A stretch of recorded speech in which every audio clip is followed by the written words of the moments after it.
کا انتظار ہوتا ہے، اور جس کیفیت اور جس انداز کے ساتھ ہم کسی کے آنے کا انتظار کرتے ہیں، اس سے آنے والے کی عزت و توقیر، اس کی محبت کا اندازہ ہوتا ہے۔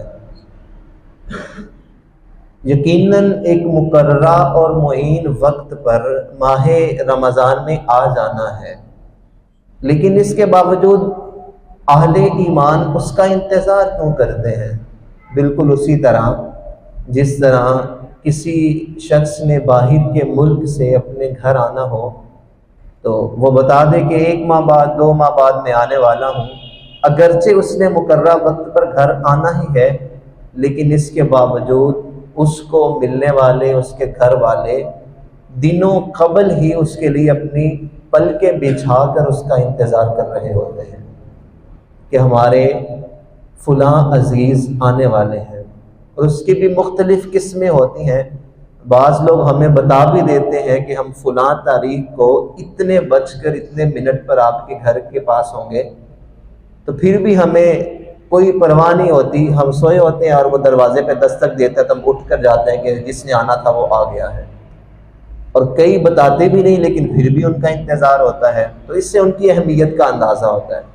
تو اسی طرح جب ماہ مقدس ماہ رمضان آنے والا ہو تو آنے سے قبل ہی اہل ایمان اس کے لیے انتظار کرتے ہیں اور اس کی آمد کا شدت سے منتظر ہوتے ہیں کہ وہ مقدس مہینہ آئے اور اللہ کی رحمتیں ہمیں نصیب ہوں۔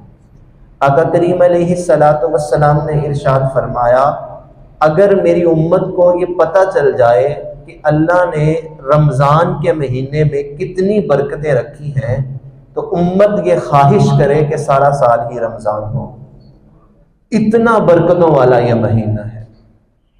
اور حضور علیہ الصلاۃ والسلام نے فرمایا، جیسے ہی اس مبارک مہینے کا چاند طلوع ہوتا ہے اللہ تعالیٰ جنت کے سارے دروازوں کو کھول دیتا ہے۔ حدیث میں آتا ہے 11 ماہ تک جنت کو اس مقدس مہینے کی آمد کے لیے سجا دیا جاتا ہے۔ جنت ایک ایسا مقام ہے جو پہلے سے ہی خوبصورت ہے، اور ایسا خوبصورت ہے کہ حدیث میں آیا نہ کسی آنکھ نے آج تک اسے دیکھا، نہ کسی کے ذہن میں اس کا خیال گزرا۔ وہ اتنی پاکیزہ ہے، جس میں دودھ کی، مائع سلسبیل کی، شہد کی خوبصورت پانیوں کی نہریں ہیں، جس میں ستاروں کی نزہت کی طرح چمکتی ہوئی آبگینیں ہیں، جس میں ہر سمت روشنیاں قدم قدم پہ بکھری ہوئی ہیں۔ وہ جنت کے جس میں ایسی آواز بھی نہیں کہ جو انسانی کان سننے کے متحمل نہیں ہے، ایسی خوبصورت جنت اللہ تعالیٰ 11 ماہ مزید سجانے کا حکم دیتا ہے کہ اس جنت کو رنگ و روگن کر دو، مزید اچھے انداز میں سجا دو۔ کیوں؟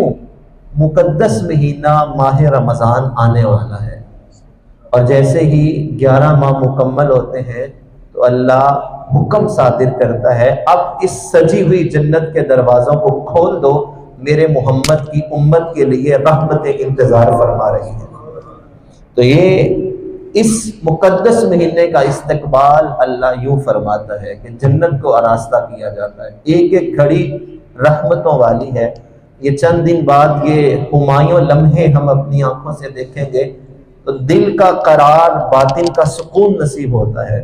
وہ سحری کے خوبصورت لمحے جب چھوٹے چھوٹے بچے بھی اٹھ کر قرآن پڑھ رہے ہوتے ہیں، اور وہ لوگ جو ڈٹائی کے ساتھ سارا سال گناہ کرتے ہیں، جن کی پیشانیاں فرض نماز پڑھنے کے لیے بھی بوجھل ہوتی ہیں، جیسے ہی یہ مہینہ آتا ہے ان کے سر بھی اللہ کے حضور جھک جاتے ہیں، ان کے ہاتھوں میں بھی قرآن ہوتے ہیں اور لبوں پہ قرآن کی تلاوت جاری ہوتی ہے۔ یہ اس مہینے کا فیضان ہے۔ رمضان کا لغوی معنی ہے رک جانا، عربی میں اس کے لیے لفظ صوم استعمال ہوتا ہے، اس کا مطلب ہے رک جانا۔ اہل عرب جب تیز چلتی ہوئی آندھی یا طوفان کو رکتا ہوا دیکھتے تو کہتے سامت الریح، ہوا رک گئی۔ تیز دوڑتا ہوا گھوڑا رک جاتا تو کہتے سامت الخیل، گھوڑا رک گیا۔ رمضان کو عربی میں صوم کہا گیا، کیوں؟ کیونکہ اس میں نفس کا سرکش گھوڑا گناہوں سے رک جاتا ہے، اور ڈٹائی کے ساتھ گناہ کرنے والے بھی حضور خداوندی میں جھک جاتے ہیں، اور ان کے گناہوں میں بھی کمی آ جاتی ہے۔ انسان کے دو بڑے دشمن ہیں، ایک نفس ہے، ایک شیطان ہے، اور غیر رمضان میں یہ اکیلی جان دو دشمنوں کے نرغے میں ہوتی ہے۔ تو ایسی صورتحال کے اندر نیکیاں کرنا مشکل ہے، گناہوں سے بچنا مشکل ہے، لیکن جب رمضان آتا ہے اللہ سارے شیاطین کو جکڑ دیتا ہے، قید میں ہو جاتے ہیں، صرف نفس ساتھ ہوتا ہے۔ اب ایک دشمن سے مقابلہ کرنا آسان ہے، اللہ نیکیوں کی توفیق عطا کر دیتا ہے۔ ہر اہل ایمان نیکی سے محبت کرتا ہے، بدی سے نفرت کرتا ہے۔ حضور علیہ السلام نے پھر اس کی ہر لمحے کی برکتوں کو بیان فرمایا، سحری کی الگ فضیلت بتائی، افطار کی الگ فضیلت بتائی، اور ایسی خوبصورت فضیلت جو حضور نے بیان فرمائی اگر ہم دل کے کانوں سے سنیں تو ہمیں پتہ چلے گا کہ رمضان کتنی برکتوں کا حامل ہے۔ ہم تو بس سمجھ رہے ہیں کہ ہم اٹھتے ہیں، سحری کے لیے روٹی کھاتے ہیں، کھانا تناول کرتے ہیں، تو بس یہ کھانے کا معمول ہے۔ آقا کریم علیہ السلام نے فرمایا صبح اٹھ کر روزہ رکھنے کے لیے سحری کرنا بھی عبادت ہے۔ تو وہ کھانا کھانا، وہ اٹھنا، اللہ اس کو بھی عبادت شمار کر رہا ہے۔ کہا سحری کھایا کرو، اس کے کھانے میں برکت ہے اور چھوڑنے میں حسرت ہے، اور پھر حکم دیا کہ سحری کے بغیر روزہ نہ رکھا کرو، لازمی سحری کیا کرو، کیونکہ کچھ کفار ایسے تھے جو بغیر سحری کے روزہ رکھتے تھے، ان کا ایک عبادت کا انداز تھا۔ اللہ پاک نے فرمایا تمہارا انداز مختلف ہونا چاہیے، وہ سحری کے بغیر روزہ رکھتے ہیں، تم سحری کر کے روزہ رکھو، تاکہ تمہارا اور ان کا روزہ رکھنے کا انداز مختلف ہو جائے۔ آقا کریم علیہ السلام اس مقدس مہینے کے آنے سے قبل صحابہ کو اکٹھا فرماتے اور ایک خطبہ دیا کرتے، جو مشکات میں دیگر کتب احادیث میں موجود ہے، اور بعض علماء نے لکھا کہ وہ 29 شعبان کی تاریخ ہوتی جب حضور خطبہ دیتے، اور بعض نے لکھا کہ جو شعبان کا آخری جمعہ ہوتا اس آخری جمعے کو حضور خطبہ دیا کرتے تھے، اور بعض نے لکھا کہ ہو سکتا ہے کہ اس دفعہ شعبان کا آخری جمعہ ہو ہی 29 تاریخ کو، تو اس لیے یہ دو متعدد اقوال ملے۔ تو حضور علیہ السلام صحابہ کو اکٹھا کرتے اور رمضان کے آنے سے قبل ہی ایک خوبصورت خطبہ ارشاد فرمایا کرتے۔ میں وہ خطبہ پڑھنے کی سعادت حاصل کرتا ہوں، آپ صحابہ کی سنت ادا کرتے ہوئے اس خطبے کو سنیں اور اندازہ کریں کہ حضور علیہ السلام اس مہینے کے استقبال کے لیے کس طرح اپنے صحابہ کو تیار فرمایا کرتے تھے۔ آقا کریم علیہ السلام نے ارشاد فرمایا، شعبان کی 29ویں دن حضور علیہ السلام نے صحابہ کو جمع کیا، حضرت سلیمان فارسی سے روایت ہے۔ آقا کریم علیہ السلام نے فرمایا یا ایھا الناس، اے لوگو، تم پر ایک عظمت والا مہینہ سایہ فگن ہونے والا ہے۔ یہ مہینہ بڑی عظمت اور برکت والا ہے، ایک ایک لفظ حضور کی زبان سے نکلا ہوا ہے۔ کہا یہ مہینہ بڑی عظمت اور برکت والا ہے، اس ماہ مبارک میں ایک ایسی رات ہے جو 1000 مہینوں سے افضل ہے۔ اس ماہ مبارک کے روزے اللہ نے فرض کیے ہیں اور رات کے قیام کو اللہ نے عبادت قرار دیا ہے۔ جو کوئی صاحب ایمان اس مبارک ماہ میں اللہ کی رضا اور قرب حاصل کرنے کے لیے نفل پڑھے گا، اس کو فرض کے برابر ثواب ملے گا، اور جو فرض پڑھے گا اس کو 70 فرض ادا کرنے کا ثواب ملے گا۔ فرمایا صحابہ یہ مہینہ صبر کا مہینہ ہے، ہوتے ہوئے بھی بندہ سب کچھ اللہ کی رضا کے لیے چھوڑ دیتا ہے۔ یہ مہینہ صبر کا مہینہ ہے اور صبر کا بدلہ جنت کے سوا کچھ بھی نہیں ہے۔ فرمایا یہ ہمدردی اور غم خواری کا مہینہ ہے، یہی وہ مبارک مہینہ ہے جس میں مومن بندوں کے رزق میں اضافہ کر دیا جاتا ہے، ہر مومن کا رزق بڑھ جاتا ہے۔ اور ہم دیکھتے ہیں کہ ہم میں سے کتنے ایسے لوگ ایسے ہیں کہ جو پورا سال وہ نعمتیں نہیں کھاتے کہ جو نعمتیں انہیں رمضان میں نصیب ہو جاتی ہیں، اور ہر گھر میں سجے ہوئے دسترخوان میں کم از کم 1 یا 2 پھل ضرور ہوتے ہیں، اس مہنگائی کے عالم میں بھی جو پورا سال پھل نہیں کھاتے، اللہ رمضان کی برکت سے رمضان میں ان کو بھی پھل کھانا نصیب کرتا ہے۔ اور وجہ کیا ہے؟ مومن کا رزق بڑھا دیا جاتا ہے۔ آقا کریم علیہ السلام نے آگے فرمایا کہ اس مہینے میں جو صاحب ایمان کسی کا روزہ افطار کروائے اس کے لیے 3 اجر ہیں۔ نمبر 1، اس کے گناہوں کو اللہ معاف کر دے گا، اس کی گردن جہنم سے آزاد کر دے گا، اور اس کو ویسے ہی ثواب ملے گا جیسا روزہ رکھنے والے کو ثواب ملا ہے افطار کروانے کی برکت۔ اور فرمایا اس کے اپنے ثواب میں کوئی کمی نہیں ہوگی، لیکن اتنا ثواب اللہ اسے بھی دے گا جو اسے افطار کروائے گا۔ حضرت سیدنا سلیمان فارسی فرماتے ہیں ہم سب نے مل کے عرض کی یا رسول اللہ صلی اللہ علیہ وسلم، ہم میں سے ہر کوئی استطاعت نہیں رکھتا کہ کسی کو افطار کروائے۔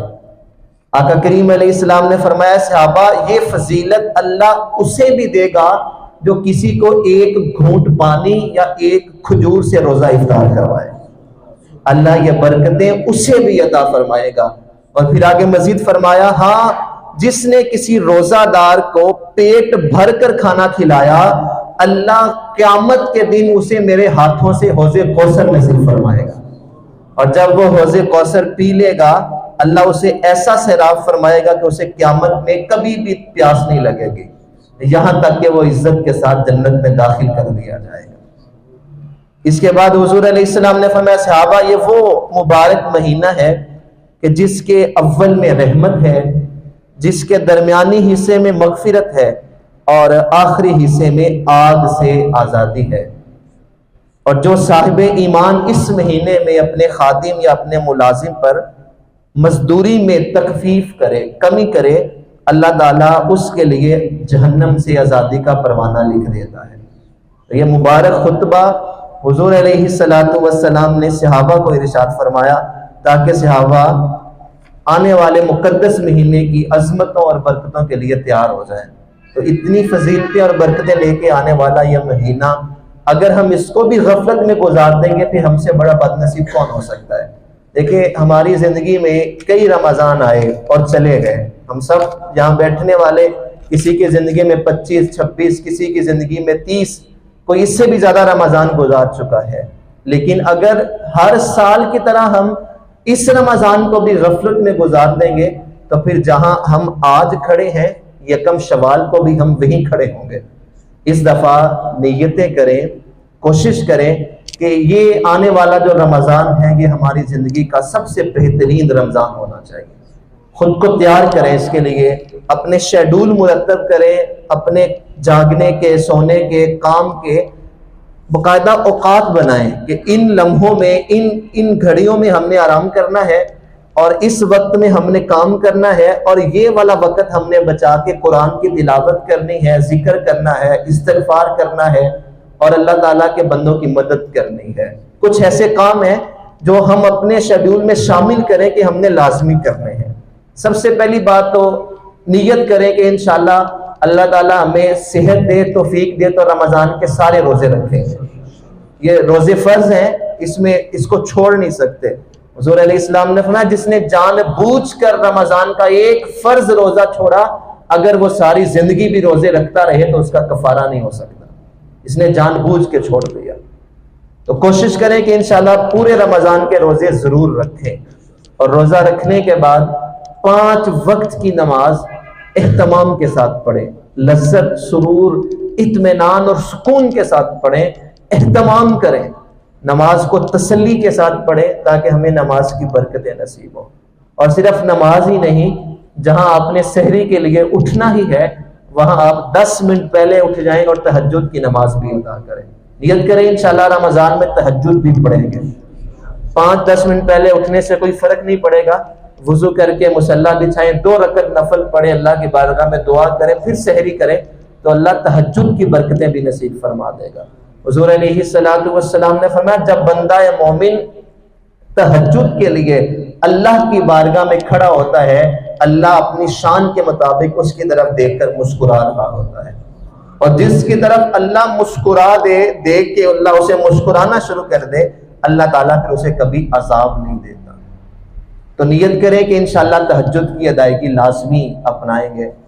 اس کے ساتھ ساتھ ہم نے رمضان میں قرآن کے ساتھ اپنا دامن وابستہ کرنا ہے، تعلق مضبوط کرنا ہے، قرآن کی تلاوت کو اپنا معمول بنانا ہے۔ جن کو پڑھنا نہیں آتا کسی اچھے قاری سے قرآن کی تلاوت کو سیکھیں اور رمضان میں ضرور اس کو پڑھا کریں، اگرچہ 1 سپارہ روز کا پڑھیں، اگرچہ 2 سپارے پڑھیں، لیکن لازمی مکمل ایک قرآن پاک رمضان میں لازمی پڑھیں۔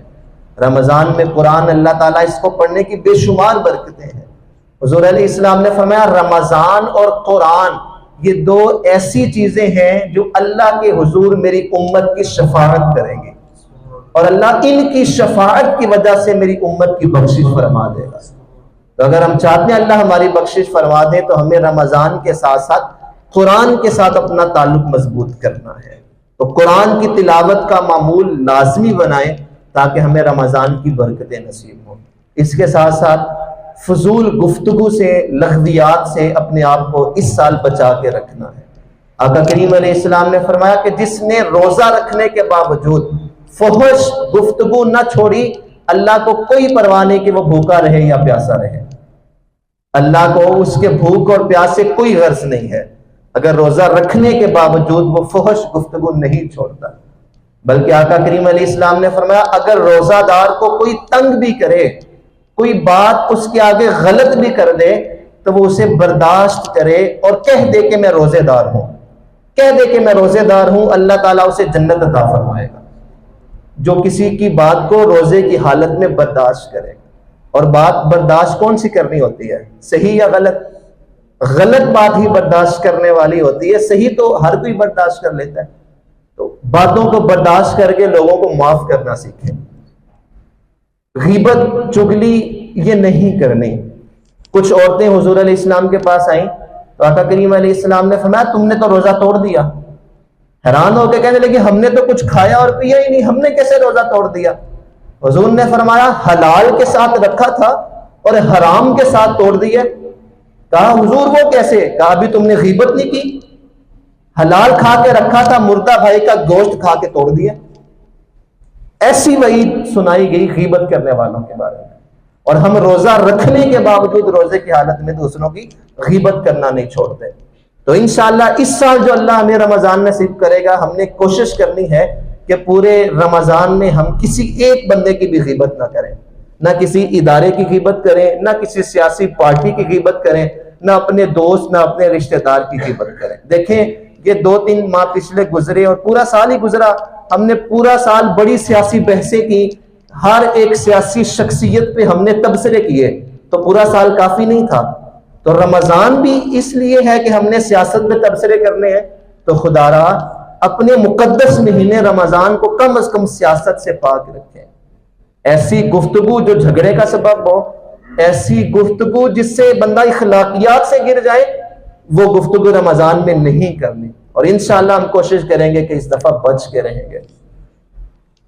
خفیہ چھپا کر نیکیاں کرنی ہیں اللہ کی رضا کے لیے، ایسی نیکیاں جو صرف ہمیں پتہ ہو، ہمارے رب کو پتہ ہو۔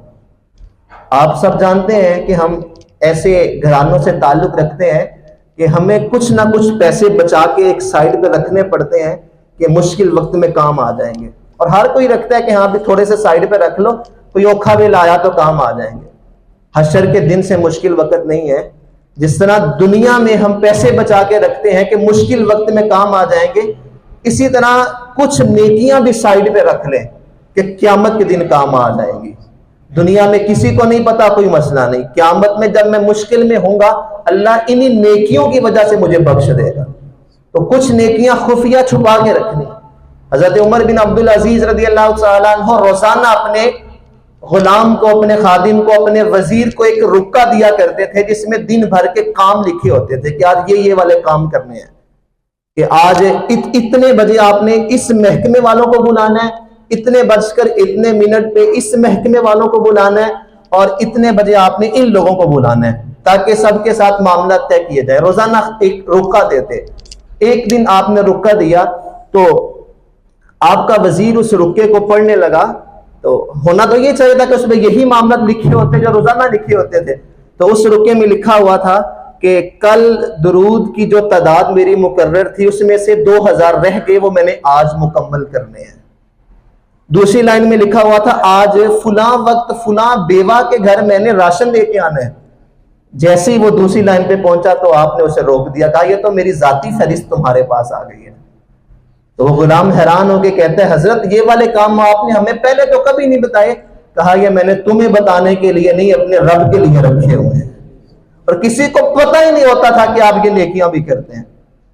مدینہ المنورہ میں آغاز میں صرف 100 گھر ہوتے تھے, تو ان 100 گھروں کے اندر روزانہ کی بنیاد پر کچھ چیزیں جاتی, ہر مہینے ان گھروں میں راشن جاتا. تو ایک دن ایسا آیا 18 محرم کا, تو ایک شخص نے دیکھا کہ آج میرے گھر میں راشن نہیں آیا. اس نے کسی دوسرے تیسرے سے بات کی, وہ کہتا ہے کہ ہاں آج ہمارے گھر بھی راشن نہیں آیا. تو سب آپس میں باتیں کرتے رہے کہ آج ہمارے گھر میں بھی نہیں آیا, ہمارے گھر میں بھی نہیں آیا. جب سب مل کر بات کرنے لگے کہ کسی کے گھر میں بھی راشن نہیں آیا, تو ادھر سے ایک صدا بلند ہوئی, آج سیدنا امام زین العابدین کا وصال ہو گیا ہے. تب لوگوں کو پتا چلا کہ اتنے عرصے سے ہمارے گھر میں راشن بھیجنے والا رسول اللہ کا نواسا امام زین العابدین تھا. تو وہ راشن بھیجتے بھی تھے اور بتاتے بھی نہیں تھے کسی کو. تو کسی کی مدد اس انداز میں کرنا کہ دوسروں کو پتا بھی نہ چلے اور اس کی عزت نفس مجروح بھی نہ ہو, یہ صحابہ کا اور رسول اللہ کا دیا ہوا دین ہے.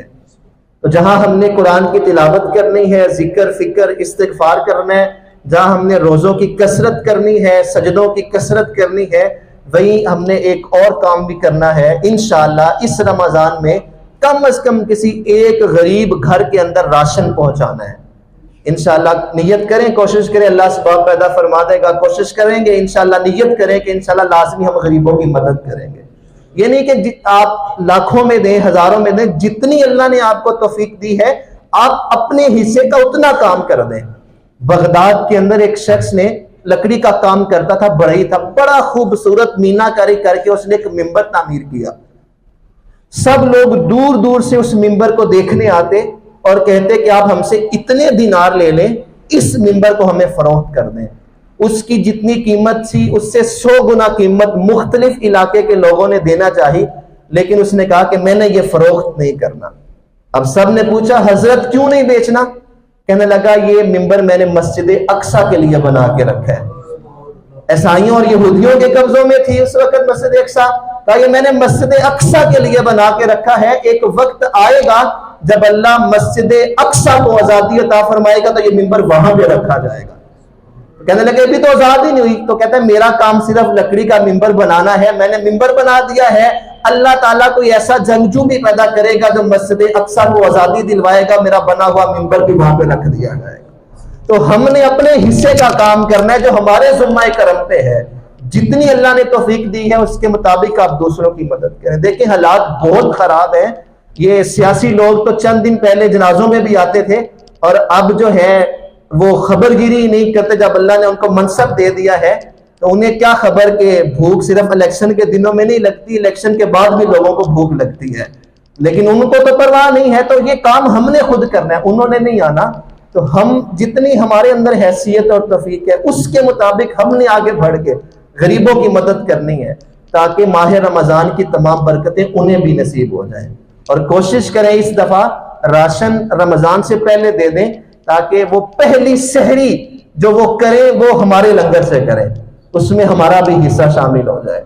تو غرباء کی مدد کو اپنا شعار بنائیں, ان کی جتنی اللہ نے توفیق دی ہے اس کے مطابق ان کی مدد کریں. اور حالات آپ لوگوں کے سامنے ہے, 32,000 مزدور کو تنخواہ حکومت دیتی ہے, اور اسی 32,000 کمانے والے کو 34,000 گیس کا بل آ جاتا ہے. تو اس وقت اس ایسے حالات میں ان کے پاس کہاں پیسے ہیں کہ وہ اپنے گھر میں نان شبینہ کا اہتمام کر سکیں. تو اگر افطاری میں آپ کے بچے مختلف چیزیں کھانے کی فرمائش آپ سے کرتے ہیں, تو آپ کے بغل میں جو گھر ہے, جو یتیم بچوں کا گھر ہے, ان بچوں کی بھی فرمائشیں ہوں گی کہ اماں آج افطار میں مجھے یہ بنا دینا. تو ان لوگوں کی خوشیوں کا بھی اہتمام کریں, تاکہ اللہ ہمیں رمضان کی حقیقی برکتیں نصیب فرمائے. رمضان غمخاری کا مہینہ ہے, صبر کا مہینہ ہے. تو اس مہینے میں دوسروں کی مدد, غمخاری, یہ اللہ تعالیٰ قسمت والوں کو نصیب کرتا ہے. تو اگر اللہ نے توفیق اور ہمت دی ہے تو خود آگے بڑھیں, اگر خود نہیں کر سکتے تو اپنے دوستوں سے ملا کر ان باتوں پہ ایک مہم کا آغاز کریں اور 4-5 دوست مل کر کسی ایک گھر کے اندر راشن پہنچا دیں، تاکہ کسی ایک گھر میں تو آپ کی وجہ سے روشنیاں پھیل جائیں۔ اللہ تعالی ہمیں رمضان المبارک کی تمام برکتیں سمیٹنے کی توفیق عطا فرمائے، جو ہم نے سنا اللہ عمل کی توفیق عطا فرمائے، آمین بجاہ النبی۔